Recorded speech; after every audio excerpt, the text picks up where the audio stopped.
Je me présente, Sikouta Sélé Marie Wilma, décoratrice d'intérieur, critique d'art, mère de famille, de nationalité africaine, d'origine gabonaise je suis, parce que je prône pour une Afrique unie culturellement parlant, voilà. Je n'ai pas fait de formation artistique en tant que telle. Je pense que je suis une passionnée dans l'âme. Je pense humblement que je suis née artiste parce que je vis pour l'art et je respire pour l'art. Et Kéan Galerie donc, a eu beaucoup de complications, beaucoup de souffrances. C'est l'histoire d'une vie entière qui veut grandir en fait et qui est tombé, qui s'est relevé, qui est retombé, qui a re-shooté, qui a rechangé. C'est tout un parcours. Ça pourrait écrire une encyclopédie, on n'en finirait pas. Et qui prône pour l'art africain, qui prône pour l'identité culturelle africaine, qui prône pour une culture panafricaine, qui veut emmener l'art plus haut qu'hier. Au niveau de mon pays, bon, de l'Afrique aussi aujourd'hui, je ne vous le cache pas. Je crois en l'art africain comme je crois en Dieu. Je me définis comme une panafricaine parce que pour moi déjà l'Afrique c'est une maison entière. Voilà, déjà l'Afrique c'est une maison entière. Je me sens bien partout en Afrique où je vais, que ce soit en Côte d'Ivoire, au Sénégal, partout, à Accra, tous les pays. Plus jeune, j'allais dans tous ces pays-là. Hein. Je vis en partie ailleurs aussi, dans l'un de ces pays. Et j'ai un attachement particulier avec toute l'Afrique, sans même connaître certains pays. Donc ça vient au fond de moi. Et il faut savoir aussi que dans mes moments les moments les plus noirs de ma vie, j'ai été recueilli par d'autres pays africains, par des amis africains. Je suis vraiment pour l'Afrique unie. Par rapport à l'art, à la culture, je peux apporter un plus, comme tous les grands artistes. Humblement, je me définis comme quelqu'un qui peut apporter quelque chose de différent ou un plus encore. Voilà. Ce que je trouve un peu dommage, c'est qu'on limite la culture à la musique. Déjà, moi, je trouve ça un peu...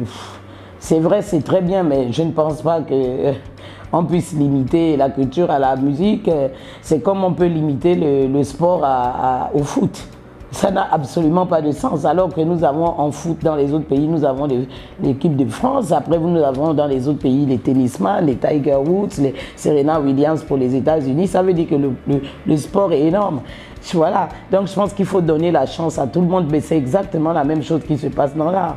Je vois pas, je suis souvent choquée d'entendre qu'on parle de la culture qu'au niveau de la chanson, mais l'art est vaste. Il y a les plus grands peintres, les plus grands sculpteurs qui font connaître leur pays à travers ça. Aussi puissant que la musique. Donc moi je ne comprends pas cette identité qu'on veut coller à la culture gabonaise, seulement la musique, et que tous les autres domaines ne sont pas encore au niveau. L'art l'art africain détrône pas mal d'art dans le monde entier. Donc voilà en fait mon problème. Mais je me projette toujours dans mon élément, peut-être ailleurs aussi, peut-être un pied ici, un tout petit pied ici, parce que c'est mon pays, mais je pense que j'ai des compétences très fortes pour pouvoir exploiter aussi l'extérieur. Voilà, on me dit souvent, mais oui, mais la Côte d'Ivoire ou le Sénégal, il y a des talents fous. Je fais partie des talents fous d'Afrique. Donc je m'auto-proclame comme ça, avec humilité. Je vais ramener encore un plus, j'en suis convaincu, parce que chacun a sa particularité et chacun a sa créativité. Surtout moi je parle de la créativité, hein, de ceux qui créent, de ceux qui inventent, de ceux qui transforment les lieux, les trucs, voilà, je parle de ça. On vous dira sûrement que c'est quelqu'un de difficile. Mais quelqu'un de difficile, les gens rigoureux sont toujours traités des gens difficiles. Voilà. Après, il y a la rigueur du fun. Et puis, il y a la rigueur du clair. Il y a la combativité qu'on se crée. Parce que vous savez, aujourd'hui, beaucoup de parcours se fabriquent. Hein. surtout à travers les réseaux sociaux. Des gens se fabriquent des vies entières. Voilà, des parcours. Vous avez quelqu'un que vous n'avez jamais connu, on va vous dire que c'est le plus grand artiste du pays parce qu'il a d'autres manières de travailler, il a d'autres opportunités, mais que nous, au milieu de l'art, même si on ne le dit pas, on ne le reconnaît pas en tant que tel. Et puis on se dit que chacun sa chance. Voilà, mais qu'est-ce qui caractérise Madame Wilma? Pour le résumer avec un mot, l'authenticité. Voilà, je veux me caractériser comme ça. Maintenant, après, ça peut plaire ou ne pas plaire, mais c'est mon moi, quoi. Une femme 2.0 doit être authentique. Voilà, doit prôner les valeurs qu'elle applique, déjà. Parce qu'il ne suffit pas de prôner des valeurs, il ne suffit pas de prophétiser, des proverbes, des ceci, des cela. Avec les réseaux sociaux, vraiment, on ne respire pas, hein. Tout le monde est caïd, tout le monde est wonderful, tout le monde est magazine, tout le monde est chouette, tout le monde est leader. Non, moi je veux apprendre tous les jours, je ne suis pas parfaite.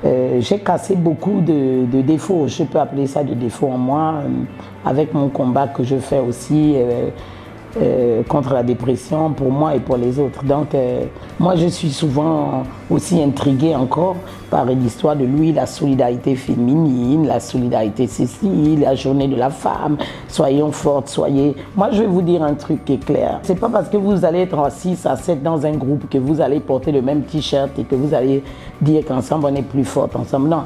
Ça, c'est dans les actes. Si vous êtes ensemble plus fort dans les réseaux sociaux et que derrière, vous passez votre temps qu'à vous faire des coups bas et vous critiquer et tout, vous n'êtes pas plus forte que qui que ce soit. Une femme 2.0 doit être authentique, vraie, valeureuse, travailleuse. Tous ces langages qu'on entend souvent, l'homme doit donner tout à la femme donne... Non, je ne suis pas d'accord avec ce genre de conception des choses. Voilà, l'homme ne peut pas donner tout à la femme. Autant vous prônez l'égalité des sexes, il faut prôner aussi l'égalité des dépenses, l'égalité de ceci. C'est très important. Ma motivation principale, c'est mes enfants. Hein. On met des enfants au monde, on doit les emmener sur le chemin, et puis pour qu'ils puissent prendre la route tout seul après, quels que soient les obstacles, les difficultés. Je vis pour mon art aussi.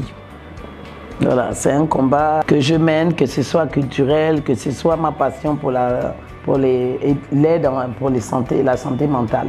Mon modèle de vie, c'est ma grand-mère, qui est décédée, paix à son âme. Une femme de charisme fou, une femme travailleuse, une femme qui s'est toujours occupée toute sa vie de ses enfants, qui a cru en Dieu, une femme de foi. C'est la personne qui m'a beaucoup inspiré. Je m'inspire toujours de ses propos jusqu'à aujourd'hui.